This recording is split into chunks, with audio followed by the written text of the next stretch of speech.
नमस्कार दोस्तों ग्रहों के न्यायाधीश जातकों पर ढया पनौती और साढ़े साती लाने वाले शनिदेव जो कर्म पुरुष हैं, कर्मवीर हैं, वो 17 जून 2023 को स्वराशि यानी अपनी कुंभ राशि में वक्री होने वाले हैं।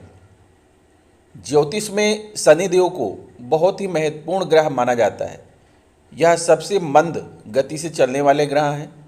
लगभग 2.5 वर्ष तक एक राशि में स्थित रहकर ढैया का निर्माण करते हैं और इसी कारण शनि का प्रभाव किसी भी व्यक्ति पर सबसे अधिक पड़ता है, क्योंकि यह दो राशियों मकर और कुंभ के स्वामी हैं और जिस भाव में बैठते हैं उस भाव के अतिरिक्त तीसरे भाव, 7वें भाव और 10वें भाव को पूर्ण दृष्टि से देखते हैं। इस प्रकार न्यूनतम रूप से भी शनि का प्रभाव कम से कम 6 राशियों पर एक बार में हो सकता है। शनिदेव का प्रभाव व्यक्ति के जीवन में बड़े बड़े बदलाव लाने में सक्षम होता है। यह कर्म सेवा के कारक ग्रह हैं। इन्हें न्यायदाता और कर्म फलदाता भी कहा जाता है, क्योंकि यह व्यक्ति को उसके कर्मों के अनुसार शुभ अशुभ परिणाम प्रदान करते हैं। यह व्यक्ति को सीख देने के लिए बड़े कठोर हो सकते हैं, लेकिन कभी भी उसका आहित करने का प्रयास नहीं करते, अपितु उसे कुंदन की तरह तपाकर सोना बनाना इनकी विशेषता है।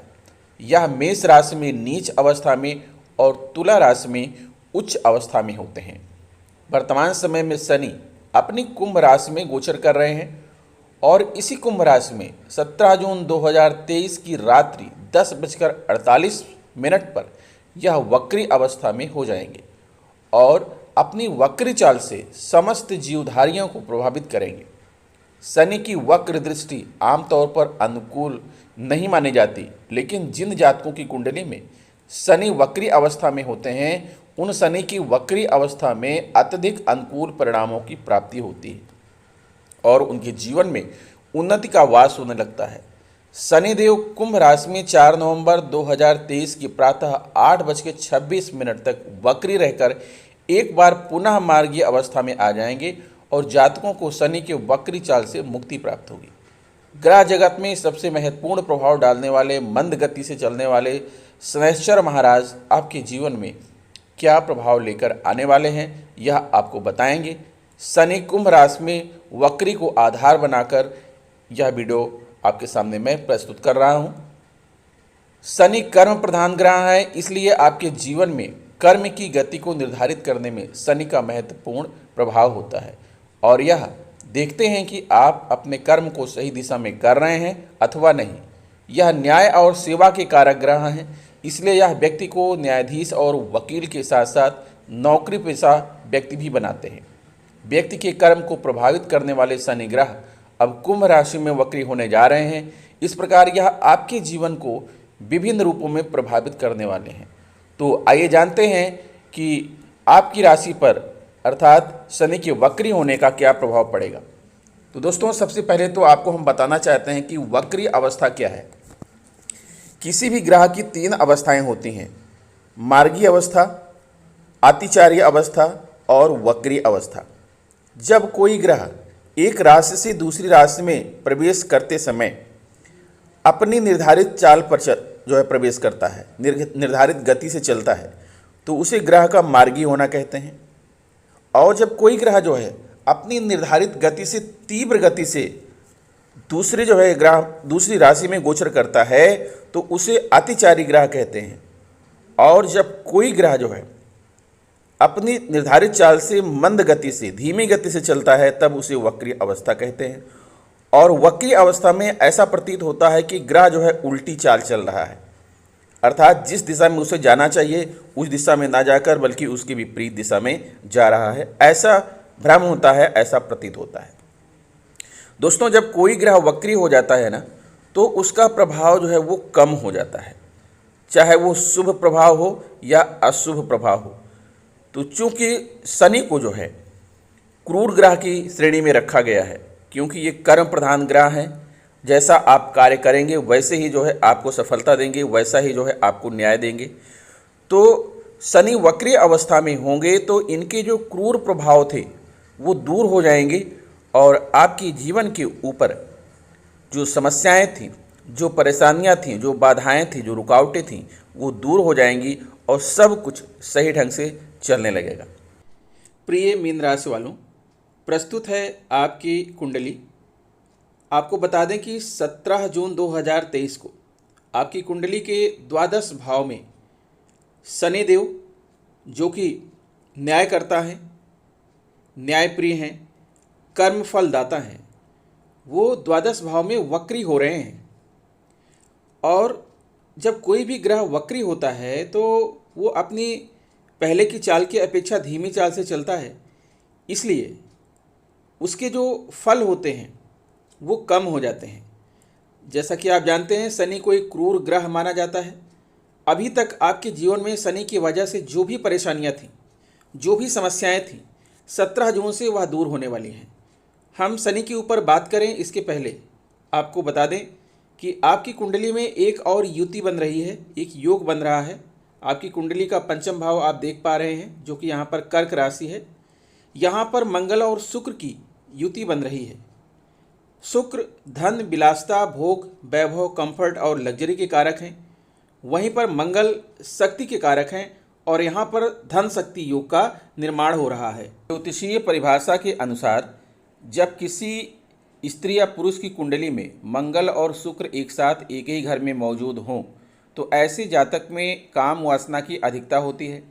इन दोनों ग्रहों की स्थिति यदि अत्यंत मजबूत हो तो यह काम वासना अत्यधिक तीव्रता वाली हो जाती है और जातक को खुद पर नियंत्रण रखना भी मुश्किल हो जाता है।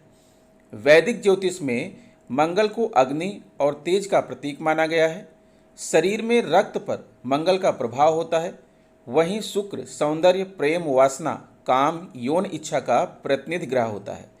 जब इन दोनों ग्रहों का मिलन होता है तो इनके गुण धर्मों के अनुसार व्यक्ति में काम वासना बलवती हो जाती है। कुंडली के अलग अलग भावों के अनुसार इनके फल में कम ज़्यादा हो सकता है, लेकिन मूलतः यह व्यक्ति को अत्यंत कामी बनाता है। जब किसी जातक की कुंडली में मंगल और शुक्र एक साथ बैठे हों और दोनों ग्रह सामान्य अवस्था में हों तो जातक में यौन इच्छाएं तो अत्यंत प्रभावी होती हैं, लेकिन उसका उन इच्छाओं पर पूर्ण नियंत्रण होता है। यह परिस्थिति के अनुसार खुद को कंट्रोल कर सकता है। यदि मंगल और शुक्र एक साथ बैठे हों और दोनों अत्यंत प्रबल अवस्था में हों, बलवान हों, तो व्यक्ति की काम वासना की भावना बहुत अधिक बलवती होती है। कई बार जातक अपनी वासना को नियंत्रित नहीं कर पाता। यदि दोनों ग्रहों में से मंगल ज़्यादा प्रभावी हो और शुक्र कमज़ोर हो तो जातक दुष्कर्मी भी बन सकता है, क्योंकि मंगल उसे अतिचारी बना देता है और व्यक्ति कैसे भी करके अपनी यौन इच्छा पूरी कर लेना चाहता है।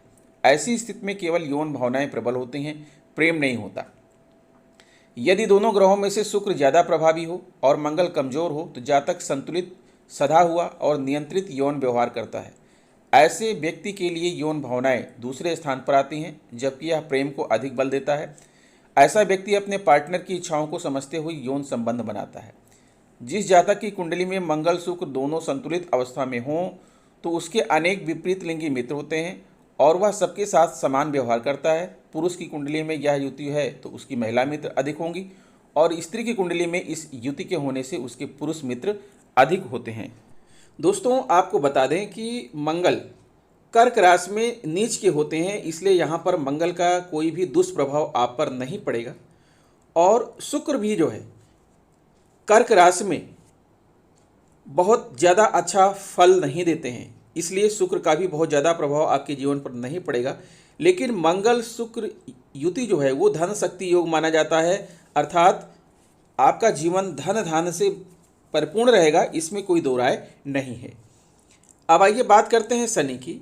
शनि देव जो है आपकी कुंडली के द्वादश भाव में इस समय जो है 17 जून को वक्री हो रहे हैं और कोई भी वक्री ग्रह अपने एक घर पहले का भी फल देता है। तो द्वादश भाव के पहले है आपका एकादश भाव। एकादश भाव का भी जो है फल आपको मिलेगा शनि की वजह से। अभी तक अगर आपके जीवन में ये जो एकादश भाव है ये लाभ और आय का भाव होता है। अगर आपके जीवन में अभी तक लाभ नहीं हो रहा था, आपकी सही ढंग से आय नहीं बन पा रही थी, आपकी सिद्धि वैभव ये प्रभावित हो रहे थे, आपकी इच्छा आशा आकांक्षाएं महत्वाकांक्षाएं पूर्ण नहीं हो पा रही थी, आपको जो है कार्यों में मुनाफा नहीं हो पा रहा था, भाई चाचा ताऊ आदि के साथ आपके संबंध अच्छे नहीं थे, आपको टीम वर्क, नेटवर्किंग, इलेक्ट्रॉनिक आदि बिजनेस में कोई फ़ायदा नहीं हो रहा था। तो आपको बता दें कि शनि के वक्री होने से जो एकादश भाव का जो फल है वो सब कुछ आपको मिलने वाला है। एकादश भाव जो होता है लाभ का भाव कहते हैं, आय का भाव कहते हैं, इसे प्राप्ति और सिद्धि और वैभव का भाव कहते हैं, इसे इंग्लिश में हाउस ऑफ प्रॉफिट कहते हैं। क्योंकि आपकी जितनी भी इच्छाएं हैं, आपकी जितनी भी आकांक्षाएं हैं, महत्वाकांक्षाएं हैं, वो पूर्ण होने वाली हैं। 17 जून से आपकी इच्छा, जो भी आपने चाहा है वह फल आपको प्राप्त होगा, जो भी आपने सोचा है वह आपको मिलेगा, चाहे वो आभूषण हो, रत्न हो, हीरे जवाहरात हो, धन हो, मुनाफा, कार्य में सफलता मिलेगी और आपको कार्य क्षेत्र में मान सम्मान की प्राप्ति होगी, ज्ञान प्राप्त होगा, माँ के आपकी आयु दीर्घायु होगी, आपको सुकून मिलेगा, मानसिक शांति मिलेगी।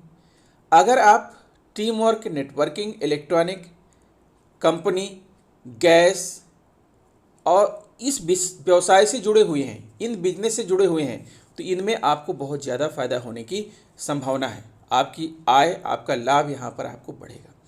ध्यान देना है दोस्तों यहाँ पर कि जो शनि की जो है, शनि आपके 3 महत्वपूर्ण भावों से यहाँ पर संबंधित दिख रहे हैं, जो है धन भाव, भाग्य भाव और लाभ का भाव। अर्थात जब आपका भाग्योदय हो जाएगा, धन की प्राप्ति होगी, आपकी आय बढ़ेगी और आप उसका संचय भी करेंगे। तो आपके लिए बहुत ही शुभ संकेत, बहुत ही शुभ समय है ये। अब बात करते हैं कि शनि की जो है आपके द्वादश भाव में बैठे हुए हैं।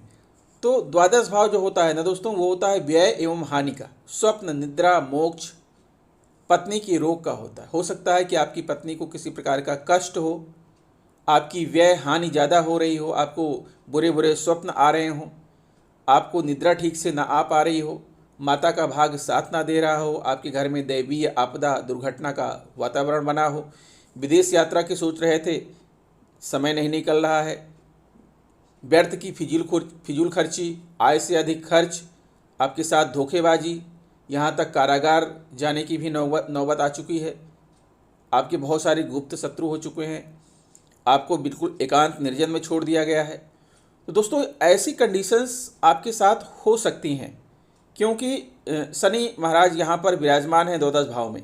लेकिन जब शनि वक्री हो जाएंगे, 17 जून को वक्री हो रहे हैं, वक्री होते ही ये आपका फल बिल्कुल उल्टा हो जाएगा।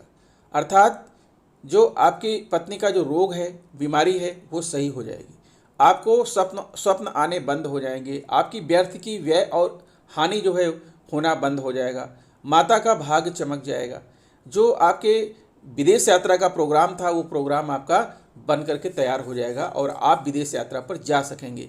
फिजूल खर्ची और आय से अधिक खर्च से आप बचेंगे और आपकी बचत होगी, अर्थात आप संचय कर पाएंगे धन का।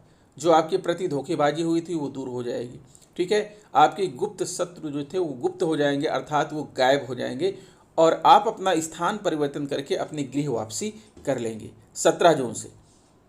उसके बाद दोस्तों बात करते हैं कि शनिदेव की जो तीसरी दृष्टि है, तीसरी दृष्टि बहुत ही महत्वपूर्ण मानी जाती है शनिदेव की, क्योंकि शनिदेव कर्मफल दाता हैं और तीसरी दृष्टि आपके द्वितीय भाव पर पड़ रही है।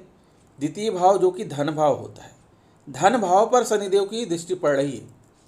तो अभी तक आपको जो है हो सकता है धन धान की आपके जीवन में कमी रही हो, सुख सुविधा की कमी रही हो, कुटुंब परिवार का साथ ना मिल पा रहा था, वाणी में आपकी कर्कश थी और जो है आपका बैंक बैलेंस वो खत्म हो चुका था, मित्र आपसे दूर जा रहे थे, ससुराल पक्ष से आपके संबंध अच्छे नहीं हो रहे थे। लेकिन 17 जून से ये सब कुछ बिल्कुल उल्टा होने वाला है। आपके जीवन में धन, संपत्ति, सुख सुविधा, कुटुंब और परिवार की सहायता से, उनकी मदद से आप धन अर्जित करेंगे। आप अपनी वाणी की वजह से, अपने भाषा की वजह से, अपने शब्दों की वजह से सबका दिल जीतने में कामयाब होंगे। स्वर्ण आभूषण, हीरे जवाहरात, चल अचल संपत्ति आपके कदम चूमेंगी। आप खुद के द्वारा या परिवार के द्वारा धन अर्जित करेंगे, आपका बैंक बैलेंस बढ़ेगा, आपके मन में मैत्री भाव उत्पन्न होगा, मित्रों के साथ आपकी अच्छी बनेगी और ससुराल पक्ष से भी जो है आपके आमदनी के योग यहाँ पर बन रहे हैं। दोस्तों इसी के साथ अगर बात करें तो शनि की 7वीं दृष्टि आपकी कुंडली के षष्ठम भाव पर पड़ रही है, छठे भाव पर। और छठा भाव जो होता है दोस्तों उसे कहते हैं रोग भाव, कर्ज और शत्रु का भाव। हो सकता है शनि की दृष्टि पड़ने से आपके जीवन में विभिन्न प्रकार के रोग, आपका स्वास्थ्य अच्छा ना हो, आपके परिवार का स्वास्थ्य अच्छा ना हो, आपको कर्ज लेना पड़ा हो, बहुत सारे आपके शत्रु बन गए हों, आपको बहुत ज़्यादा कठिन परिश्रम करना पड़ रहा हो, ननिहाल पक्ष से आपके अच्छे संबंध ना हो, आपके घर में किसी के गर्भपात हो गया हो, झूठे मुकदमेबाजी में आपको फंसा दिया गया है, जादू और अंधविश्वास का बोलबाला हो गया है, आपको इन सभी क्षेत्रों में नौकरी व्यवसाय के क्षेत्र में आपको सफलता नहीं मिल रही है। लेकिन 17 जून से जैसे ही शनि वक्री होंगे आपके जीवन में ये सारी चीज़ें जो है पॉजिटिव हो जाएंगी, यानी आपके सारे रोग दूर हो जाएंगे, कर्ज जो है आप चुका लेंगे, शत्रु पर आप विजय प्राप्त करेंगे और अपने परिश्रम के बल पर आप अपने ननिहाल पक्ष को भी मना लेंगे और आपके परिवार में जो गर्भपात की स्थिति बनी थी वो दूर हो जाएगी और आपके यहाँ संतान कंसीव हो सकता है। झूठे मुकदमेबाजी में जो फंसा गया था उससे आप निकल आएंगे, जादू और अंधविश्वास से आपका जो है मन हटेगा। अगर आप मेडिकल सेक्टर में, अगर आप नेवी में, कंप्यूटर में, अगर आप डिफेंस में और गवर्नमेंट जॉब या व्यवसाय करना चाहते हैं तो इन सभी क्षेत्रों में शनि आपको जो है अत्यधिक सफलता दिलाएंगे वक्री होकर के। दोस्तों एक चीज़ और आप देख रहे होंगे कि शुक्र जो होते हैं, शुक्र महाराज जो है धन, वैभव, लग्जरी, विलासिता, सौंदर्य, विवाह, संतान, प्रेम प्रसंग, विपरीत लिंग आकर्षण के कारक होते हैं और इनकी नज़र, इनकी जो दृष्टि 7वीं दृष्टि है वो भी आपके एकादश भाव पर पड़ रही है। अर्थात शुक्र महाराज भी आपको धन प्रदान करेंगे, लाभ प्रदान करेंगे, सिद्धि आपको मिलेगी, आपकी इच्छा, आशा, महत्वाकांक्षा जिस भी क्षेत्र में है वो पूर्ण होगी। आप आभूषण, गहनों, स्वर्ण आभूषणों से लद जाएंगे, इसकी बिल्कुल भी आपके जीवन में कमी नहीं रहेगी, चाहे आप पुरुष हों या महिला हों। आप बुद्धि एवं धन अर्जित करेंगे, मुनाफा अर्जित करेंगे, क्योंकि यहाँ पर शुक्र की भी दृष्टि जो है आपके लाभ भाव पर पड़ रही है। यहाँ पर आपको जो है आपके माँ की आयु दीर्घायु होगी, आपको सुकून मिलेगा, आप जो है पूजा भक्ति में आप अपना मन लगाएंगे, अपने परिवारीजनों के साथ आपके संबंध अच्छे रहेंगे, क्योंकि शुक्र की दृष्टि जो है आपके एकादश भाव पर पड़ रही है। और शुक्र ही सब कुछ है जीवन में, अगर शुक्र नहीं है तो कुछ भी नहीं है, न जन्म है, न संतान है, न विवाह है, न प्रेम है, न ही धन है। दोस्तों शनिदेव की विशेष कृपा प्राप्त करने के लिए आप हनुमान चालीसा का पाठ प्रतिदिन करें, शनि मंत्र का जाप करें, तेल और छाया पात्र का दान करें, धतूरे की जड़ का उपाय करें, 7 मुखी रुद्राक्ष धारण करें और शुक्रवार के दिन करें ये खास उपाय। माँ लक्ष्मी की कृपा से बढ़ेगा आपका धन धान्य। तो शनिदेव जो है आपके जीवन में खुशियों का भंडार लेकर आए, मेरी यही शुभकामना है। मिलते हैं आपसे नेक्स्ट वीडियो में कुछ नई चीज़ें लेकर, तब तक के लिए नमस्कार।